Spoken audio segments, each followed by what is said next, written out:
Et ce soir, Polynésie la Première vous propose un débat avec les 5 candidats en lice sur la commune de Papeete.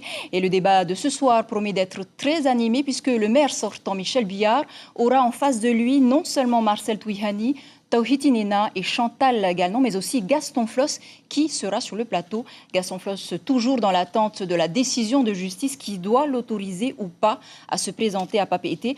Natacha Silagi, bonsoir. Vous êtes en direct de la mairie. Est-ce que tout le monde est déjà là ? Bonsoir à tous, place au débat dans la capitale ce soir à Papeete, donc l'unique avec ses 27 000 habitants la nuit et ses 70 000 habitants le jour. Comment faire pour assurer la sécurité dans l'une des 3 plus grosses villes de Tahiti? Quels sont les projets à concrétiser en priorité pour qu'elle soit à la hauteur de son statut de première destination touristique de Polynésie française?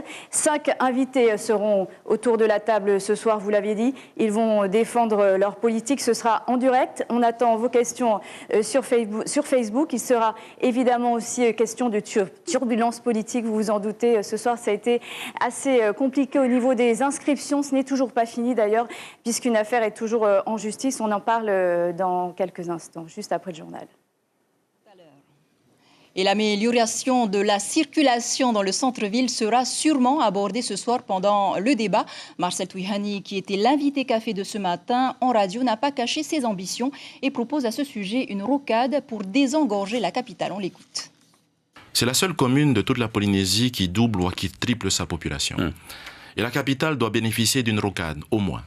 Toutes les capitales dignes de ce monde bénéficient d'une rocade pour les personnes qui traversent la capitale et se rendre dans une autre ville. Ça coûterait combien ? On doit le faire. On doit le faire, mais vous avez bien imaginé, vous avez étudié, vous êtes penché sur la question.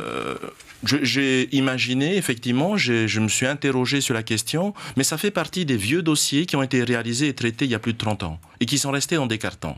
Et qu'aujourd'hui, on a du mal à les réaliser.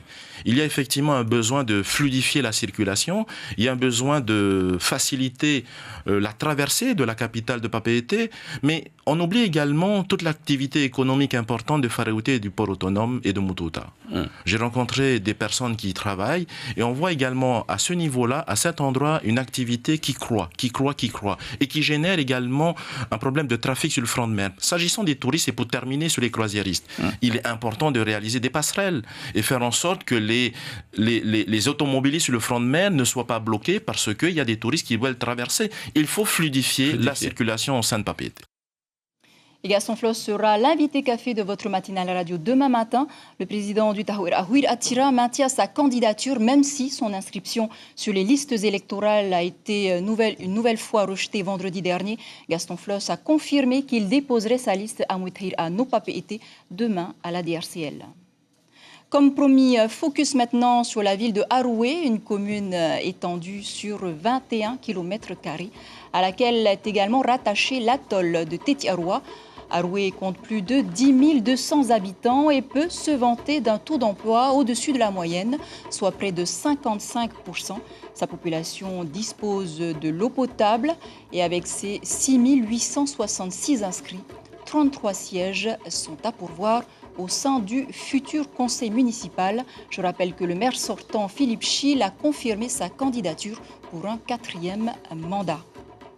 Alors, que feriez-vous si vous étiez maire de la commune d'Aroué? Écoutez les réponses recueillies par Ignacio Ravino et Marcel Bono.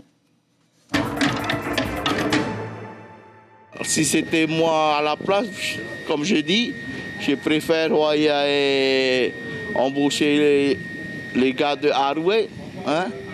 Il n'y a pas d'autre... Quand je regarde, à mon avis, c'est la plupart, c'est des gens en dehors. C'est ça le gros souci. Il y a plein de jeunes qui traînent en ce moment. Il faut leur fournir du travail.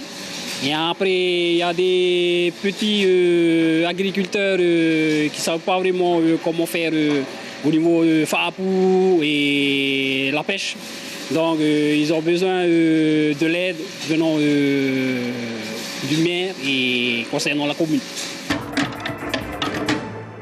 Il faut faire un peu plus attention à la population. Là, pour nous, ici, pour les pêcheurs, on a besoin d'améliorer un peu le site.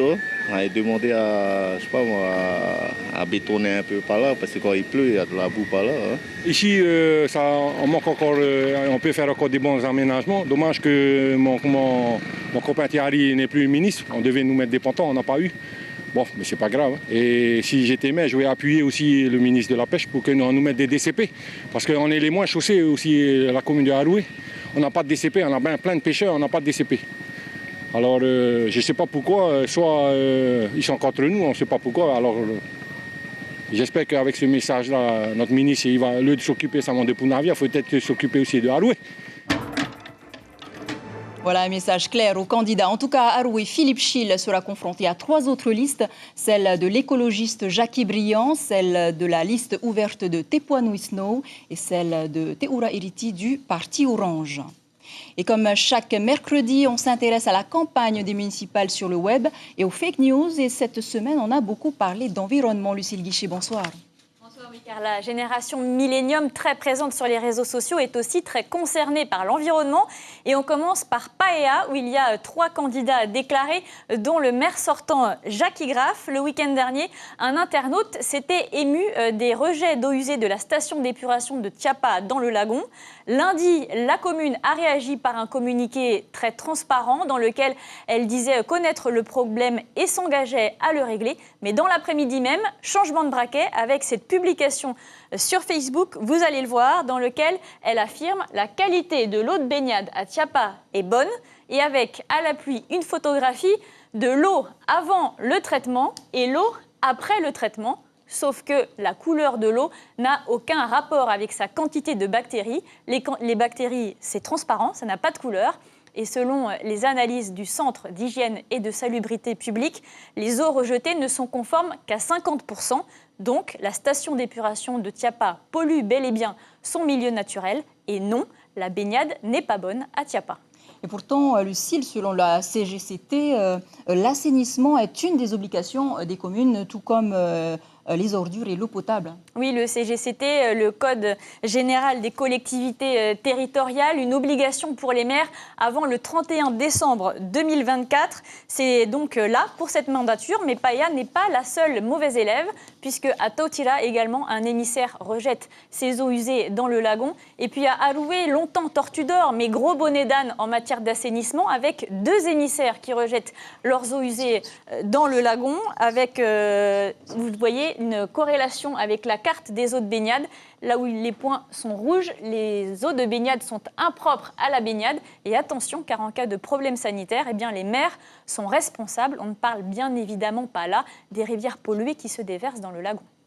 Alors, FAA, le maire retarde l'instauration du tri sélectif pour des raisons de coût, bien sûr, pour sa population. Et c'est justement ce qui est pointé du doigt. Oui, direction FAA, donc à présent, où vous allez le voir, il y a donc 6 candidats qui sont déclarés. C'est la commune la plus peuplée de Polynésie. Et il y a cette vidéo réalisée par un internaute qui rappelle un petit peu la situation de la décharge de Saint-Hilaire, les problèmes environnementaux, sanitaires, fonciers, plus de 18 000 vues en 3 jours. Et elle rappelle également qu'en 2009, le maire sortant, Oscar Temaru, s'était engagé dans un courrier à instaurer le tri sélectif avec la CEP à l'époque, c'est l'ancienne institution de Whenua. Évidemment, le projet n'a jamais vu le jour et il n'est pas question de le mettre en place, puisque lundi, la liste du Tavini de FAA a publié ceci sur Facebook, un petit comparatif des tarifs. La redevance communale actuelle à FAA pour les déchets, 20 000 francs par an, et avec Whenua, ce serait 89 000 francs par an. Et c'est faux ? Alors, c'est faux, mais c'est en partie un petit peu vrai. Voilà les tarifs pratiqués par les communes qui adhèrent à Whenua. Ça va de 31 000 francs, c'est le plus cher, c'est à Papeete, à 6 000 francs pour Taravo. Elles sont toutes adhérentes à Whenua, mais aucune ne facture 89 000 francs. En fait, les communes compensent le coût réel des déchets sur leur budget et le coût réel du traitement des déchets varie de 75 000 à 100 000 francs selon les communes. Donc, aucune commune n'est à l'équilibre sur son budget déchets, mais aucune commune ne facture non plus 89 000 francs. Donc, ça ne coûtera pas 4 fois plus cher d'adhérer à Whenua. Les équipes d'Oscar Temaru mélangent volontairement ou pas la facturation aux particuliers avec le coût réel pour les communes. Que proposent donc les autres candidats comme solution par rapport aux déchets, justement? Alors, il y a donc seule la liste, vous allez le voir, du Tapura no Fa'a de Jean-Christophe Bouissou qui s'engage à fermer la décharge de Saint-Hilaire et à adhérer au collectif Fénoama.